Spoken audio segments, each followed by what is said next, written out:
since he was not terribly flush with money at that time, namely Tesla wasn't, he accepted, became involved with this project insofar as being the director was concerned. He had already been involved. And he became and retained his position as director of the so-called Invisibility Project until he resigned or left.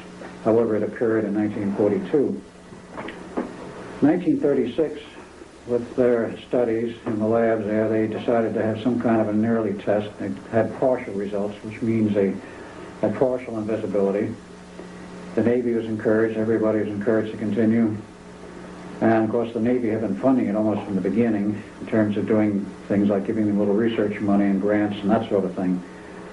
It progressed onward until 1940, and I'll get a little bit out of sequence here, but in 1940, after further research and with Tesla's approach, they decided they were ready for a full test.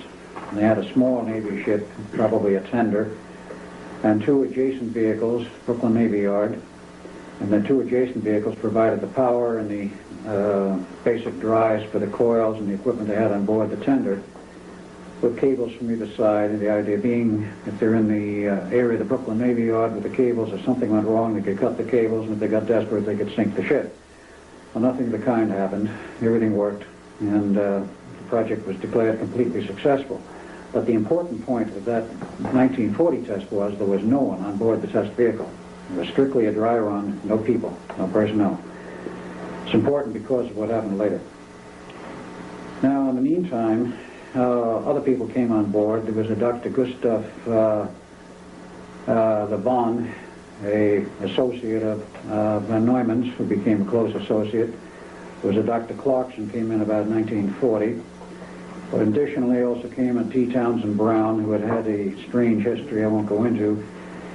But he was joined the Naval Reserve about 1933, and about 1939 he was tapped on the shoulder for active service by the Navy, and they wanted him specifically because of his background in gravity, gravitics, high voltage and such, to work on the problem of the German magnetic mines.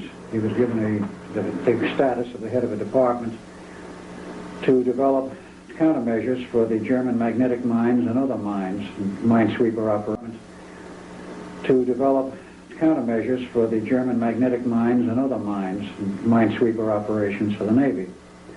That became important because this led into a parallel project, the degaussing project of the Navy, where they developed the so-called degaussing cables to explode the magnetic mines at a distance quite safe, quite far away from the ship. Normally they'd be triggered by the magnetic flux of the ship's general mass, which would concentrate flux lines at a certain point that would trip the mechanism, and of course, ideally the magnetic mine would be tripped under the hull and of course below the ship to kingdom come. If you provided a strong, powerful magnetic field, it would trip the mine's sensing mechanisms at a safe distance and would be harmless if they exploded. That project was actually separate from the Invisibility Project, but was also parallel in the sense that much of the same technology was involved.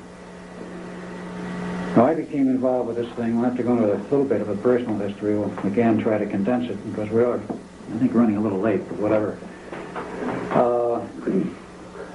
Quite aside from my legal name, which is on my birth certificate of Bielek, I was born in 1916, the best that I've been able to determine from my own memories and what comes up. 4 August 1916. I was born Edward A. Cameron, and in 1917, I believe 15 May, this guy was born in his original body, Duncan Cameron, or whatever they called him at the time. And we were born into a family with considerable amounts of money, not really wealthy, but they were well off. And we didn't hurt for money, we didn't hurt for the means for an education. There came time we went to school. He wound up in the University of Edinburgh, or Edinburgh, Scotland, according to his readings.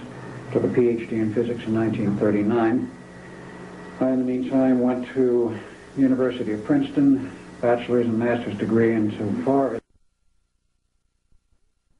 memories, took a PhD in physics from Harvard in 1939, and both of us in the summer. It was arranged by our inimitable father, who had a great deal of influence with the Navy and apparently political clout in various sections and parts of the government. We do not understand how he got these connections. We don't know anything about them. There are no documents to show this. He himself served in the Navy in World War I, apparently as an ordinary recruit, did a 20-year stint, retired. At what status, we don't know. Again, the retirement papers are missing, the separation papers. We do not know whether he got involved in intelligence or not, but it would appear that he did because of the subsequent events. He didn't work, from everything we know, from that point on. He had money from the family, and he became an ardent admirer of sailboats and decided to build his own. He built one, raced it, took some trophies, would sell it and build another. In between, he was traveling back and forth to Europe, and as had been previously mentioned, he became involved in the smuggling of German scientists, Jewish scientists, out of Nazi Germany into the U.S. This ceased in 1939 when the Cold War turned to a hot war. He had connections. We don't know how they were obtained, where they went, but it was determined that the two of us would become part of this project. When we finished our education, we were invited to join and to enlist in the Navy. We were both given commissions, September 1939. And we then did about 3 months at Provincetown, Rhode Island Academy, the naval officers. In those days, they did the so-called 90-day wonder business. But we were already fairly well prepared. We didn't go through Annapolis or anything like this. And then we were sent to the project. We were there in 39 up until, for a period in 39, then through 1940. At the time of the test in the Brooklyn Navy Yard, we were on board at the Princeton Institute of Advanced Studies, and we also had, at that time, officers in the Philadelphia Navy Yard, which again became rather important later. But we did a lot of shuttling back and forth as part of our job. And one of the reasons why we were chosen was that the Navy wanted two people to represent their interests and keep full tabs on what was going on in the tests and the development of the program, who were technically competent to report in detail what was going on and to report to the Navy in the appropriate reports which they required, exactly what was happening in our technical commentaries. And that's why the education. There's also another aspect of this involved, that aside from Tesla, who did not have a good formal education, he started out, but in 1979 his father died, and his first year in the university was terminated, and he had to go to work. Came to the U.S. in '84. He had enormous insight and an incredible intuitive insight, and solved his problems in that manner very competently. He had a perfect track record. But unlike he, Van Neumann had a PhD in math, and his mathematical background was in the turn of this century. And before he came to the United States, he met a number of other people. J. Robert Oppenheimer was in Germany at that time. He became important because a little later time Oppenheimer was involved with the atomic bomb project, but not with the invisibility program. Additionally, he met Dr. David, what was the mathematician's name? Hilbert, who was a genius of a mathematician. He developed all kinds of new math. He was essentially contemporary with Van Neumann, who was born in 1905. Bielek was born about 1912. And he had a PhD in math, but he developed whole new systems of math, about 5 different varieties, the most important of which, and for which he was well known, was a so-called Hilbert space. And this was a new means of describing mathematically multiple realities, multiple space, which became very important to the project.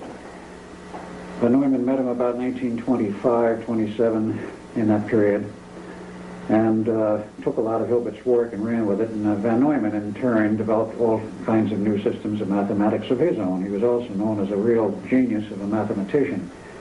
He was considered probably the most outstanding mathematician of this century. You know, some people think he was better than Einstein. Of course, others don't agree. But he developed many systems of his own, which became important. There was another man who was also very important as a mathematician, of which there was virtually no traceability at this time. He was an American by the name of Levinson, Dr. Levinson, born 1912, died